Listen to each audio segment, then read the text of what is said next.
जो जिम्मेदारी और सम्मान की भावना के साथ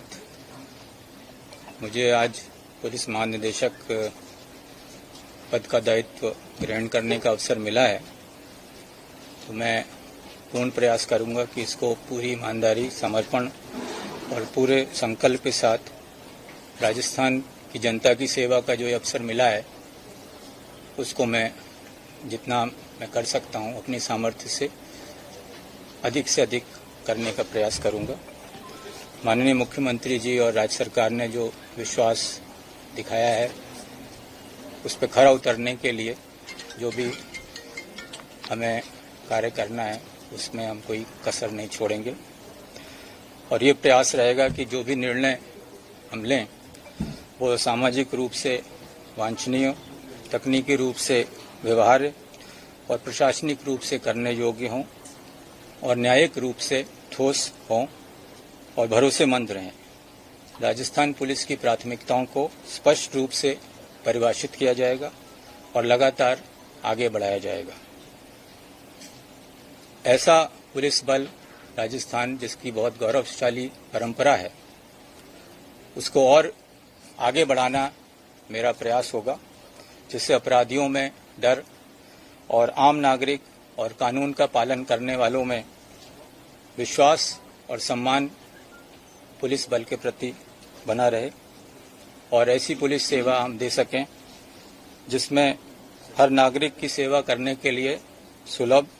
कुशल और प्रतिबद्ध हमारा प्रत्येक पुलिसकर्मी हो और नागरिकों के समर्थन और सहयोग से और हमारे पुलिसकर्मियों की मेहनत से हम राजस्थान को आधुनिक, नागरिक केंद्रित पुलिसिंग के लिए एक पूरे देश में एक मॉडल राज्य बनाने की प्रयास करेंगे।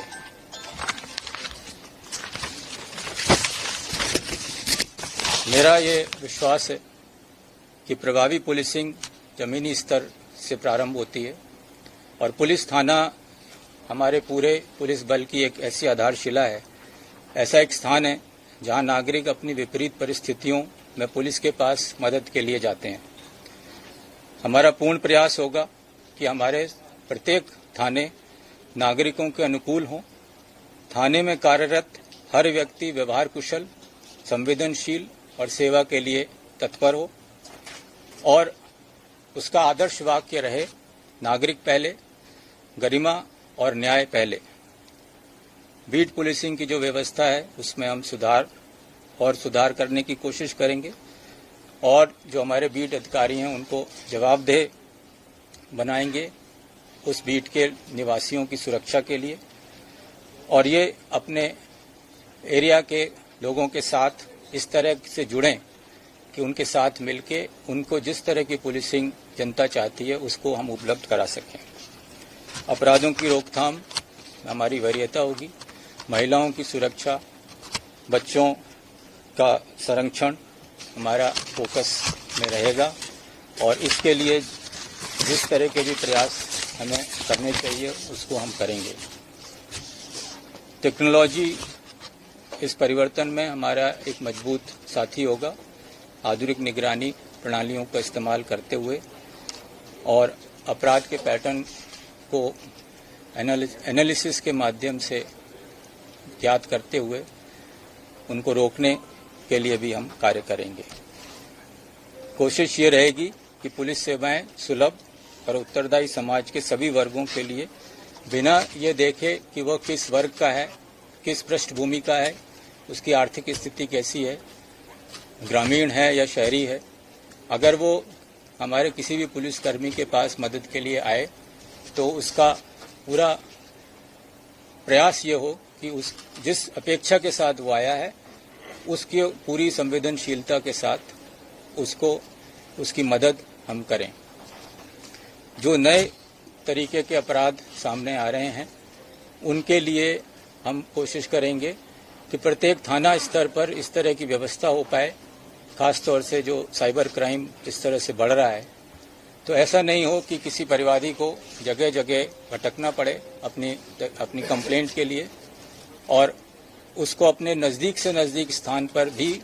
उसी प्रकार की मदद मिल सके, उसी प्रकार उसके कंप्लेंट पे कार्रवाई हो सके और उसके लिए उसको किसी दूर स्थान पर जाने की आवश्यकता नहीं हो। इसके साथ ही ये भी प्रयास रहेगा कि हमारे जो साथीगण हैं पुलिस के वो पूरी तत्परता से और पूरी संवेदनशीलता से और पूरी ईमानदारी से अपना कर्तव्य निर्वहन करें। मैं इस सब के लिए मैं मीडिया के मित्रों को भी से भी आग्रह करूंगा कि इस भागीदारी में आप हमारा साथ दें। नागरिकों से संवाद बनाने में आप हमारी मदद कीजिए ताकि हम सब मिलके एक सुरक्षित राजस्थान बनाएं जिसमें हर नागरिक अपनी गरिमा और विश्वास के साथ रह सके। धन्यवाद। सर, डीजीपी बनने के बाद फर्स्ट प्राथमिकता क्या रहेगी आपकी? मैंने आपको बताया कि जो नागरिक हमारे हैं उनको जिस तरह की मदद जिस परिस्थिति में जिस समय चाहिए उस तक हम उनको उपलब्ध करा पाएं। ये और पुलिस स्टेशन हमारा ऐसा हो जहां पर अगर कोई नागरिक अपनी मदद के लिए पहुंचे तो उसको उसकी अपेक्षा से अधिक सम्मान, अपेक्षा से अधिक मदद उसको उपलब्ध हो। सर, पुलिस के वेलफेयर के लिए आप क्या करेंगे? क्योंकि डीजीपी का प्रमुख काम वेलफेयर का होता है। क्या सोच रखा है कि आप क्या परिवर्तन करेंगे? हमारे जो पुलिस कर्मी हैं उनके लिए नित्य नई चुनौतियां आती हैं और आप सभी जानते हैं कि चाहे वो त्यौहार हो और उनको अवकाश मिलने में कठिनाई होती है, उनको घर जाने में हर समय छुट्टी हम नहीं दे पाते। तो उनका किस तरह से ध्यान रखा जाए, उनको जो सुविधाएं, मूलभूत सुविधाएं जो थाने पे मिलनी चाहिए, पुलिस लाइन में मिलनी चाहिए, पुलिस चौकी में मिलनी चाहिए, जहां भी कार्यरत है, उनको हम चाहेंगे कि उनको हम बेहतर से बेहतर सुविधा दे पाएं। हाउसिंग, पुलिस हाउसिंग उनको इस तरह से हम उपलब्ध करा पाएं कि उनके बच्चे अपनी पढ़ाई ठीक से कर सकें। उनके बच्चों के लिए जो कॉम्पिटिटिव एग्जाम्स हैं उनकी परीक्षाओं में हम जो मदद करा सकें ताकि वो ज़्यादा से ज़्यादा कॉम्पिटिशन्स में ज़्यादा से ज़्यादा अच्छे पदों के लिए कॉम्पीट करके सफल हो सकें। इन सब में हमारा प्रयास रहेगा। राजस्थान में खनन माफिया काफी सक्रिय है और उस पर भी लगातार हमले हो रहे हैं, उसको लेकर क्या कुछ ये बड़ा टास्क भी है सर? छोटा और बड़ा जो भी टास्क है वो सभी हमें देखने हैं और हमारे लिए सभी टास्क बड़े हैं। कोई भी टास्क हम छोटा नहीं मानते हुए कार्य करने का प्रयास करेंगे। पुलिस रेस्पॉन्स टाइम और अनुसंधान का समय, ये बहुत जटिल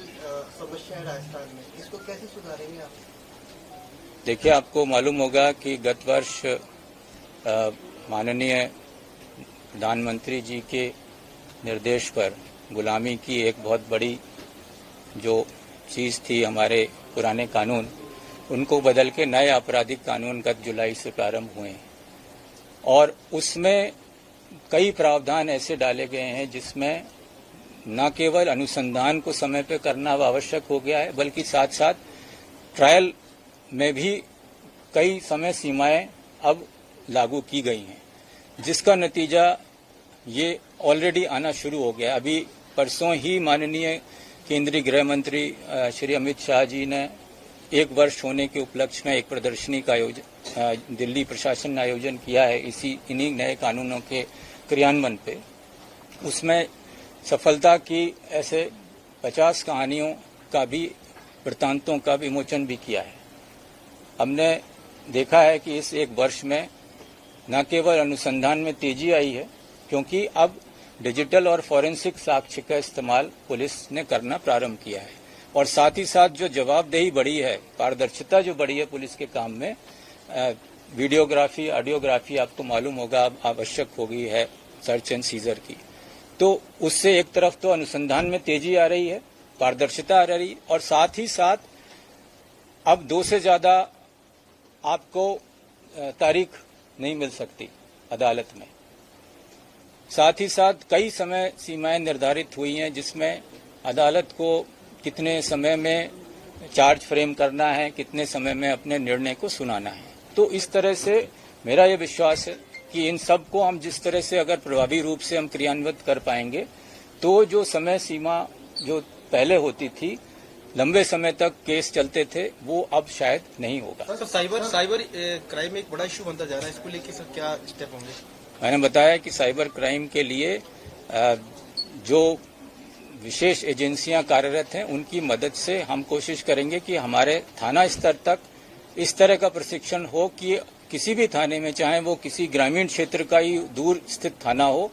उस पर भी परिवादी अगर जाए तो उसको इमीडिएट अटेंशन, इमीडिएट उसका एक सपोर्ट सिस्टम उसको वहां पे मिल सके।